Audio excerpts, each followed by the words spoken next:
안녕하세요. 옛이야기입니다. 오늘도 와주셔서 감사합니다.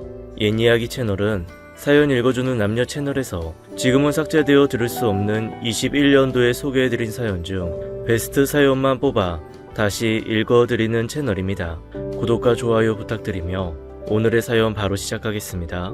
안녕하세요. 저는 60대 중반을 넘긴 서울 봉천동에 사는 젊은 할아버지입니다. 한평생 하던 일을 접고 새로운 일을 시작한 시니어 모델이기도 하고요. 할아버지가 모델이라고 소개하니 이상하게 들리시나요? 요새는 인생 황혼기에 접어든 저 같은 사람도 모델을 할 수 있더군요. 1년 가까이 학원에 등록해 배우고 지난달에 처음 홈쇼핑 시험 모델에 나갔어요. 한마디로 초짜 신인입니다. 학원에서 준비도 많이 했고 개인적으로 연습을 하고 갔는데도 카메라 앞에 서니 벌벌 떨리더군요. 그렇지만 선배 모델과 호흡을 맞추며 최선을 다했더니 방송이 그런대로 잘 나갔어요. 아들, 며느리, 친구들 전화통에 불이 났어요. 저 또한 신바람이 났습니다. 꼭 20대 젊은 시절로 돌아간 것 같았어요. 카메라 앞에 서고 싶어 열병을 앓던 때는 길이 없더니 이제야 제게 문이 열린 것 같습니다. 사실 방송이 나가고 며칠간 잠을 잘 이루지 못했어요. 이게 꿈인가 생시인가 싶어서요. 그런 제 마음을 아내가 눈치챈 것 같습니다. 모를 리 없겠죠. 제 마음을 속속들이 잘 아는 사람이니까요. 아내와 저는 45년 전 겨울에 만났습니다. 저는 잘 다니던 대학을 휴학하고 배우가 되겠다고 서울로 상경한 철없는 20대였어요. 영화를 좋아해서 배우가 되고 싶은 마음이 있었습니다. 제 입으로 이런 말 하기 그렇지만 외모가 좀 남다르긴 했어요. 흰 피부에 큰 눈, 높은 코. 요새 배우로 따지면 다니엘 헨이 닮았다고 하더군요. 제 딸이 그런 말을 많이 했는데 얼굴을 보여드릴 수 없으니 믿거나 말거나 거짓말처럼 들릴 수도 있겠네요. 하여간 열정 하나만 갖고 무작정 충무로로 진출했지만 일은 잘 안 풀렸어요. 배역을 따내기는커녕 나쁜 일을 안 당하면 다행이었으니까요. 영화 감독이나 관계자를 만나기도 어려웠고 만나도 사기를 당하기 십상이었죠. 어렵게 영화판에 들어가도 불미스러운 일에 휩쓸리기 일쑤였어요. 그리고 가장 실망스러운 건 저한테 재능이 없다는 사실이었어요. 배우 지망생들끼리 같은 대화를 해봐도 딱 알겠더군요. 아, 타고난 게 있어야 하는가 보다. 알면서도 젊은 혈기에 인정이 되지 않았어요. 내 눈에도 안 될 게 보이는데도 당최 포기가 안 되는 겁니다. 그래서 저는 배역을 따낼 때까지 버티자 마음을 먹었습니다.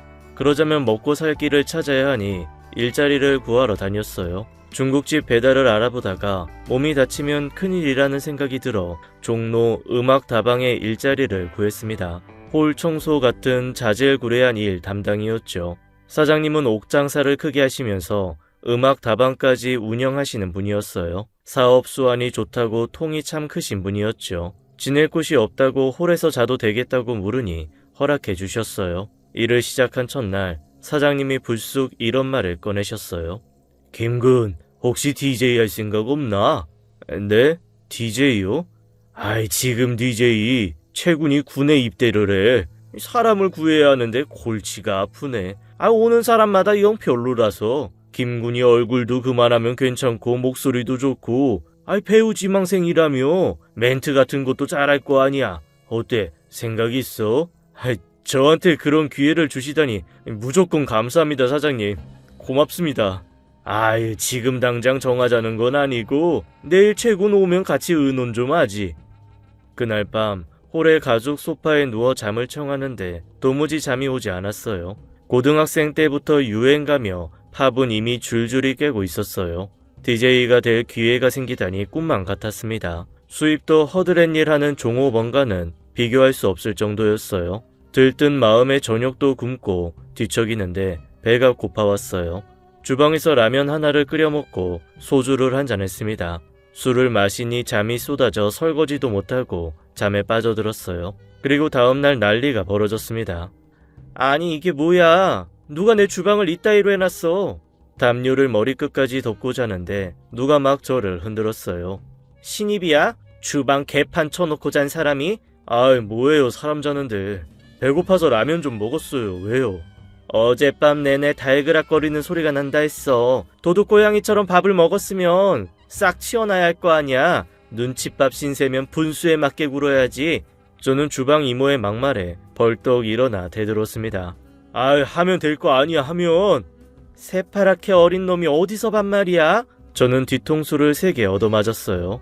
왜 때려? 나이 많으면 다야? 넌 위아래도 없냐? 어디서 배워먹은 싸가지야? 몇 살인데 그래요? 나도 나이 먹을 만큼 먹었어요.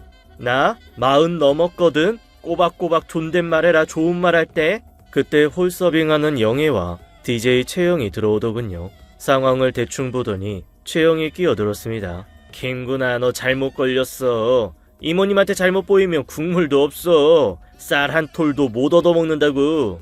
에이씨, 굶고 말지. 치사스럽게. 뭐 치사스럽게? 야, 너 앞으로 두고 보자. 쩔쩔 굶으면서도 그런 얘기 나오나 보자고. 어디. 영애는 재미있는 구경 났다는 듯 웃고 채영은 제게 눈치를 주더군요. 빨리 사가라고 제 옆구리를 쿡쿡 찌르는 겁니다.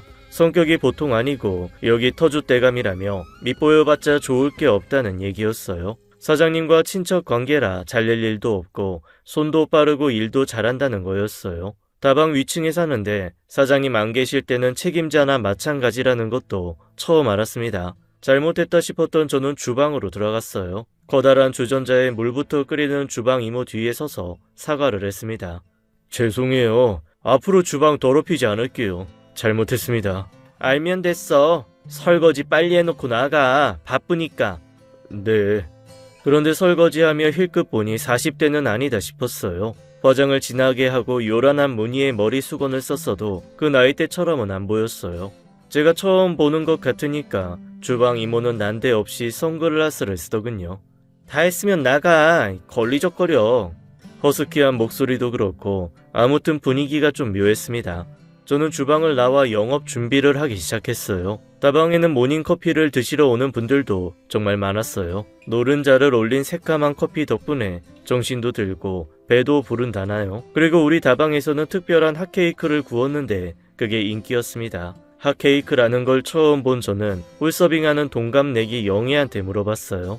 저 넓적하고 둥근 빵은 뭐야? 달게 생겼는데?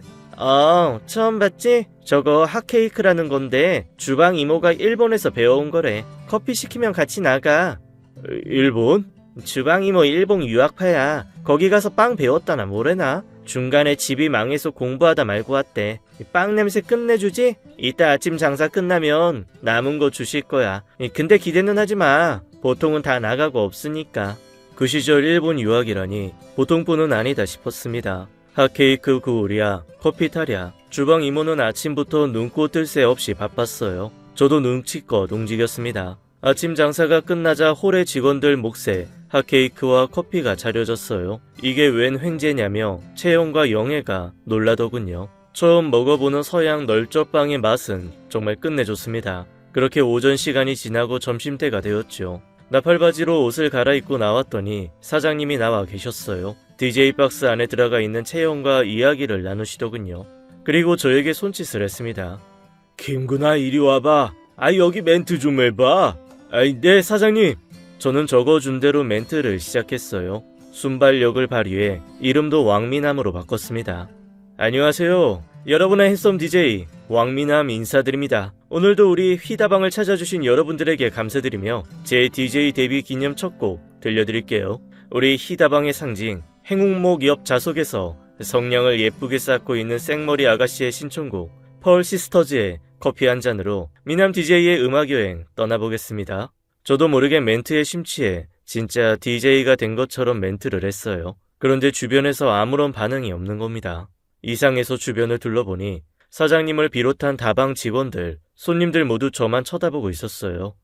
많이 이상했어요? 탈락입니까? 그러자 사장님이 활짝 웃으셨어요. 임자 만났네, 임자 만났어. 귀를 완전히 홀리는군. 최군, 어떤가? 자네 뒤를 이을만 하겠어? 저보다 더 잘하겠는데요. 사장님 동방석 앉으시는 거 아니에요? 미남아, 너 나 제대할 때까지 여기 있을 거냐? 큰일 났네. 밥줄 빼앗기게 생겼다. 그때부터 저는 미남 DJ로 불리기 시작했어요. 사실 우리 다방은 다른 유명 다방에 비해 인기가 있는 건 아니었어요. 그런데 제가 DJ로 나선 뒤부터 여성분들 사이에서 입소문이 나기 시작했죠. 제 얼굴과 목소리에 반했다는 여성 손님들이 줄을 이었습니다. 다방은 연일 만석이었어요. 정신이 하나도 없는 와중에 익숙한 얼굴이 저를 찾아왔습니다. 큰집 딸, 사촌 명숙이었죠. 사실 저는 부모님이 아닌 큰아버지, 큰어머니의 보살핌으로 자랐어요. 어머니와 남동생은 제가 어렸을 때 헤어진 뒤 얼굴 한번 보지 못했습니다. 명숙이는 달라진 제 모습에 놀라며 편지 한 장을 건네주었어요. 작은 엄마가 보낸 편지야. 전화도 주셨어. 꼭 전해달라고. 쓸데없는 짓 했다. 이런 용건이라면 찾아오지 마. 저는 편지를 찢어버리고 지갑에서 돈을 꺼내 명숙이에게 주었어요. 큰아버지 큰어머니 잘 계시지? 안부 전해드리고 이 돈으로 소고기 끊어가. 다시 한번 말하는데 우리 엄마 편지 같은 거 갖고 오지 마. 알았어? 알았어. 근데 오빠 다른 사람 같아. 일은 할만해? 그냥 그래. 큰아버지한테는 자세히 말하지 마. 그냥 남의 집 가정교사 한다고 전해. 알았지? 명숙이는 알겠다며 집으로 돌아갔습니다. 그날 영업이 끝난 뒤 잘 준비를 하는 제게 주방 이모가 다가왔어요. 그리고 뭔가를 내밀더군요. 낮에 제가 찢었던 편지였어요. 찢어진 곳을 테이프로 붙여놓았더군요. 어머니 편지인가 본데 안 볼 거야? 너 그러다 후회한다. 저는 화를 벌컥 냈어요. 남의 일에 무슨 상관이에요. 이리 줘요. 찢어버리게. 됐어. 내가 버릴게. 이리 내요. 왜 남의 편지에 마음대로 손대요? 버렸으면 끝이지 뭘 그래. 그때 누군가 불 꺼진 다방의 문을 두드리더군요. 주방 이모가 영업 끝났다고 소리치는데 노크는 계속 이어졌어요. 여성분이 저를 찾는 목소리가 들려왔습니다. 영업이 끝나도 저를 기다리는 손님들이 종종 있었는데 오늘도 그런 분인가 싶었어요. 이미 통금 시간은 지나 있었죠. 주방 이모가 혀를 끌끌 차더니 문을 열고 나갔더군요. 저를 만나고 싶다며 울고불고 하는 손님을 잘 달래서 2층으로 데리고 올라갔어요. 통금 시간이 지나 내쫓을 수는 없으니 어쩔 수 없었겠죠. 그날 새벽 자고 있는데 이상한 느낌이 들어 눈을 떴습니다. 너무 놀라 소리도 지를 수 없었어요. 자고 있는 저를 머리가 길고 얼굴이 하얀 손님이 내려다보고 있는 게 아니겠어요? 매일같이 다방에 출근 도장을 찍는 분이었습니다. 아이 손님 이러시면 어떡합니까? 돌아가세요. 미남씨 자는 모습이 너무 근사하네요. 나 매일 밤 미남씨 꿈꿔요. 알아요? 아이 당장 나가주세요. 미남씨 사랑해요. 우리 결혼해요 네? 저기요 손님 이러시면 안 돼요. 말려도 그 손님은 막무가내였어요. 제 옆에 누우려고까지 하더군요. 저는 기겁을 하고 일어나 팬티바람으로 다방을 뛰쳐나갔어요. 그리고 2층 주방 이모의 숙소에 올라갔습니다. 그 손님이 문을 열어놓고 나와 들어가는 건 어렵지 않았어요. 이모 아이 그 손님 나한테 다시 왔어요. 좀 말려줘요. 벌컥 방문이 열리고 주방 이모가 나왔어요. 저는 깜짝 놀랐습니다. 진한 화장, 요란한 머릿수건을 벗으니 주방 이모는 완전히 다른 사람이었어요. 아무리 그래도 그렇지 여자 혼자 사는 집에 팬티바람으로 올라와도 되는 거야? 그녀는 제게 이불을 던지더군요. 저는 이불을 몸에 싸매고 다시 말했어요. 아이 그 손님이 벗고 덤비는데 나보고 어떻게 해요? 그녀는 피식 웃더니 방에서 나와 계단을 내려가더군요. 다방에서 한참 이야기를 나누는 소리가 들렸습니다. 그 사이 새벽이 밝아왔어요. 통금이 풀리고 저는 그 손님이 다방 밖으로 나가 버스 타는 것까지 보고 나서야 안심할 수 있었습니다. 주방 이모는 올라와 아무 일 없다는 듯 방으로 들어가더군요. 저는 고맙다고 인사를 한 후 다방으로 내려가 옷을 입고 소파에 앉았어요. 잠은 완전히 달아나 있었습니다. 대신 위층 방에서 보았던 것들이 머릿속에 떠올랐어요. 외국어로 쓰인 제과 제빵책들, 그 사이에 놓인 액자 속 소녀의 웃는 얼굴을 잊을 수가 없었죠. 액자에는 고등학교 졸업 연도와 이름이 쓰여 있었어요. 저는 궁금해졌어요. 주방 이모의 정체가 사실 궁금한 것 정도가 아니었어요. 그 앳된 얼굴에 반하고 말았습니다. 시퍼런색, 짙은 화장을 지운 눈이 특히나 예뻤어요. 사슴같이 큰 눈, 아담하고 귀여운 코, 어깨에 닿은 수많은 머리카락도 눈앞에 아른거렸어요. 왜 갑자기 마음을 빼앗겼는지 저도 모를 일이었습니다. 문득 그 얼굴을 다시 보고 싶다는 생각이 들더군요.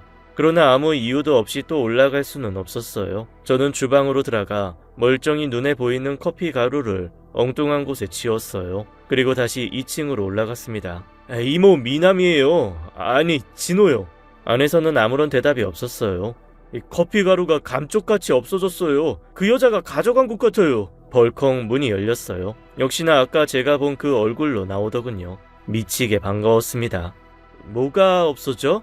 김미경 씨, 내 이름 어떻게 알았어? 나이는 왜 속였어요? 내가 몇 살인 게 김군이랑 무슨 상관이야? 그보다 커피가 없어졌다니. 이게 무슨 말이야? 진짜 그 여자가 가져갔어? 그녀는 잠옷 차림 그대로 계단을 뛰쳐내려가더군요. 저도 따라 내려갔어요. 그리고 주방에서 당황한 모습으로 커피를 찾는 그녀를 지켜보았습니다. 아니, 내가 분명히 여기에 두고 올라갔는데 그동안 하루도 빠짐없이 꼭 여기에 뒀는데. 이거 찾아요? 저는 엉뚱한 곳에 두었던 커피 알자루를 들어보았습니다. 뭐 하는 거야? 저는 꿀밤을 때리려는 그녀의 손을 잡았습니다. 그리고 제 마음을 드러냈어요. 그거 알아요? 뭘 알아? 맨 얼굴이 훨씬 예쁜 거.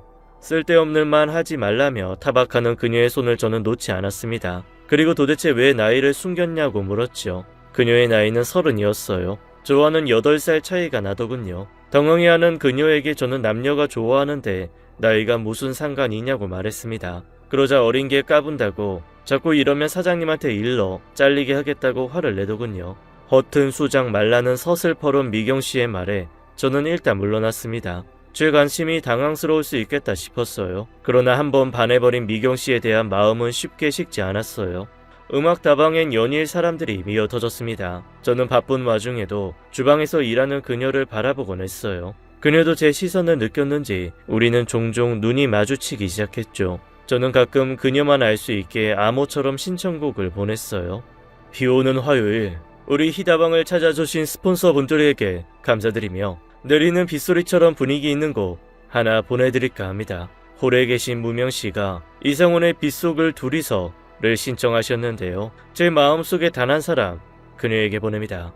부디 그 예쁜 얼굴 나한테만 보여줘요. 보고 있어도 그리운 당신에게 이렇게 사연을 보내주었어요. LP판을 틀고 노래가 흘러나오면 저는 슬쩍 주방 쪽을 바라보며 미소를 지었습니다. 그녀도 제 쪽을 보다가 눈이 마주치면 못 본 척 고개를 돌리곤 했어요. 그러나 영업이 끝나면 제가 말이라도 시킬까봐 2층으로 주랭랑을 치더군요. 말을 걸어도 대답이 없었습니다. 야속하게 시간은 흘러갔고 더위가 기승을 부리던 여름밤, 저는 홀 청소를 마치고 소파에 누웠습니다. 그날따라 습기 찬 홀 내부가 불쾌하게 느껴졌어요. 배우가 되겠다고 집을 나와서는 음악다방에서 DJ를 하고 있는 제 처지에 쓴웃음이 나왔어요. 게다가 좋아하는 여자는 차갑기만 하고 답답한 마음에 담배를 찾는데 똑똑 누군가 문을 두드리더군요. 저는 또 손님인가 싶어 바짝 긴장했습니다. 그러나 들려오는 목소리는 반가웠어요. 그녀, 미경씨였습니다. 미스터 김, 자고 있어? 아니요, 아직이요. 조심스럽게 문이 열리고 그녀가 들어왔어요. 밀가루 봉지를 잘 안 묶어놓은 것 같아서 비가 와서 습기 찰까봐. 저는 못 들은 척 누워있었어요. 그녀는 한참을 주방에서 부시럭거리다 나오더군요. 저는 그녀에게 문단속 잘하라고 말하고는 돌아 누웠습니다. 미스터 김, 그녀가 저를 부르더군요. 왜요? 뻥 사연 있는 것 좀 그만해. 닭살 돋아 죽겠어. 저는 벌떡 일어나 그녀를 똑바로 바라보았어요. 그리고 놀랐습니다. 그녀는 평소의 차림이 아니었어요. 화장을 지운 맨 얼굴에 나팔 바지와 긴 머리로 멋을 부렸더군요. 너무 예뻤습니다. 어두컴컴한 밤, 그 어두운 홀에 우리 둘만의 숨소리만 가득했어요. 내가 그러는 거 정말 싫기만 했어요? 그걸 꼭 내 입으로 이야기해야 해? 싫었냐고요. 말해주세요. 그럼 당장 그만둘게요. 뭘 그만두는데? 사연 보내는 것도 여기서 일하는 것도 다 때려치우려고요. 뭐? 그게 무슨 소리야. 여기 있어 뭐해요. 영화 배우 하겠다고 집 나와서 이러고 사는 것도 우습고 미경씨는 날 본 척도 하지 않고 그냥 원망스럽네요 전부 다. 미경씨는 말없이 주방에 들어가 소주 한 병을 내오더군요. 우리는 갑자기 퍼붓는 소나기 소리를 들으며 말없이 술을 들이켰습니다. 저는 용기를 내어 속마음을 꺼냈어요. 왜 그렇게 진한 화장을 하고 다녀요? 순하고 예쁜 얼굴 다 가려지게. 부모도 없이 혼자 사는 여자가 순하고 착해 보여 뭐했어. 괜히 수작 부리는 놈들만 많고 골치만 아프지. 봐, 괜히 맨 얼굴 보였다가 미스터 김이 나 귀찮게 하잖아. 미안해요. 귀찮게 해서. 그렇게 싫어하는 줄 몰랐어요. 미경씨는 피식 웃더니 자신의 살아온 얘기를 꺼냈어요. 그녀는 홀로 대신 어머니를 둔 장녀였습니다. 아버지가 많은 재산을 남기고 갔지만 친가 쪽에서 다 빼앗아가 무일푼 신세가 되었다고 하더군요. 그녀가 빵을 배우러 일본에 가 있을 때 보증을 잘못 써는 바람에 가난한 집에 빚이 생기고 어머니가 위독하다며 귀국하라는 전보가 왔지만 귀국 시기를 미루다가 어머니의 임종도 보지 못했다고 하더군요. 한국에 돌아왔을 때는 이미 어머니의 장례가 끝나 있었고 어린 동생들은 사장님 댁에 맡겨졌다는 이야기였어요. 말을 마친 그녀는 제게 무언가를 내밀었습니다. 제가 찢었던 어머니 편지였어요. 부모님 살아 계실 때 잘해. 괜히 나처럼 고집 부리다가 후회하지 말고. 어머니가 보낸 편지 맞지? 이걸 안 버리고 여태 갖고 있었어요? 우리 엄마는 글자를 몰라서 내가 일본에 있을 때 편지도 못 쓰셨어. 큰딸한테 편지 한 통, 전화 한 통 하지 못하고 눈 감은 엄마 생각나니까 이 편지 버릴 수 없더라. 잘 읽어봐. 못 읽겠어요, 난. 내가 읽어줄까? 전 편지를 읽을 용기가 없었습니다. 어머니는 아버지가 돌아가시고 몇 년 뒤 뜻밖의 임신을 하셨고 동생을 낳으셨어요. 동생의 아버지는 미군이었습니다. 그 뒤 저는 큰아버지의 호적에 들어갔고 어머니는 백인 남편과 함께 동생을 데리고 미국으로 가셨어요. 그러나 몇 년 뒤 어머니는 홀로 다시 한국에 오셨습니다. 어디에서 뭘 하며 사시는지 전 자세히 알지 못했어요. 사실 알고 싶지도 않았습니다. 미경 씨가 천천히 편지를 읽기 시작했어요. 아들아, 너를 아들이라고 부르는데도 어미는 용기가 필요하구나. 우리 진우 앞에 떳떳하게 나서지도 못하는 어미도 어미라고 날이 좋으면 좋은 대로 굳으면 굳은 대로 네가 떠오르는구나. 오늘은 하루 종일 깻잎을 땄다. 어미가 해준 깻잎 김치를 좋아하던 어린 아들. 그 아들이 다 크도록 어미는 주지도 못할 깻잎 김치를 담그고 또 담갔다. 다 먹지 못해 버려도 또 담그고 너를 그리고 기다렸어. 진호야, 우리 아들 진호야. 언제 마음 놓고 네 얼굴을 볼 수 있을까? 만약에 너를 만날 수 있다면 사무치는 마음 내려놓고 서럽게 울지 않고 너를 맞이하고 싶구나. 내 앞에서 얼마든지 발버둥 치고 악을 써도 괜찮다. 네가 그럴 수 있도록 어미는 울지 않으련다. 울 자격도 없는 어미지만 보고 싶은 내 아들 진호야. 나를 마음껏 미워하고 탓해도 좋으니 한 번만 만나줄 수 있겠니? 강건하여라 진호야. 아프지 말거라 진호야. 미경씨가 편지를 다 읽기도 전에 저는 닭똥 같은 눈물을 흘렸습니다. 저는 어머니와 동생의 존재를 부정하며 살아왔어요. 아버지가 돌아가신 후 어머니는 미군 부대 안에서 가수로 활동했다고 들었어요. 두 분 다 교직에 계셨던 큰아버지와 큰어머니는 제 친어머니에 대해서 말을 아끼셨죠. 저는 저대로 어머니에 대한 원망, 부정적인 생각으로 가득 차 있었습니다. 그리고 착실하게 공부 잘하는 큰집 사촌들 사이에서 이방인처럼 겉도는 제 자신이 너무 싫었어요. 어쩌면 영화 배우가 되고 싶다는 건 핑계였고 그 집을 나오고 싶은 마음이 더 컸는지도 모르겠어요. 밀려드는 감정에 서럽게 우는 저를 미경씨가 안아주더군요. 참 따뜻하고 포근한 분이었습니다. 그날 밤 우리는 함께 2층으로 올라가 밤을 보냈어요. 그날 이후 다방 사람들 모르게 저희의 비밀 연애는 시작되었습니다. 홀 영업이 끝나면 우리는 2층에 올라가 둘만의 세상 속에 살았어요. 보기가 아까울 정도로 그녀가 사랑스러웠어요. 미경씨가 험한 일을 하는 꼴을 저는 볼 수가 없었습니다. 무거운 것 드는 것부터 힘써야 하는 주방 일은 전부 제가 다 했어요. 홀 서빙하던 영애는 눈치가 아주 빨랐어요. 제가 주방에 들어가면 그쪽으로 얼씬도 하지 않았습니다. 미경씨는 제 상처받은 마음을 위로해주고 어머니에게 연락을 하도록 설득했어요. 동생들과의 앞일을 걱정하는 그녀에게 저는 미래를 약속하며 걱정 말라 다독였고요. 미경씨와 동생들을 책임지고 싶은 마음은 진심이었습니다. 다만 어떻게 밥벌이를 해야 할지 그게 큰 고민이었어요. 배우의 꿈은 당연히 미뤄놓게 되었습니다. 군대도 다녀오지 않아 마음은 더 무거웠죠. 그러던 어느 날 사장님이 미경씨와 저를 불러놓고 뜻밖의 이야기를 꺼내셨어요. 2층 살림집에 우리 식구가 들어와야겠어. 미경아, 힘들어도 동생들이랑 다 같이 모여 살자. 지금은 도리가 없다. 알고 보니 사장님이 크게 하던 옷장사가 망해 사시던 집을 팔아야 하는 상황이었어요. 6식구가 작은 방 하나, 그보다 좁은 거실 하나인 위층 살림집에 모여 살아야 한다는 얘기였습니다. 그리고 저에게도 홀 숙식을 그만두라고 하시더군요. 사장님이 이곳에서 지내셔야 한다는 거였어요. 저는 이때다 싶어 용기를 냈습니다. 사장님, 은혜를 원수로 갚았다 생각지 마시고 너그럽게 들어주세요.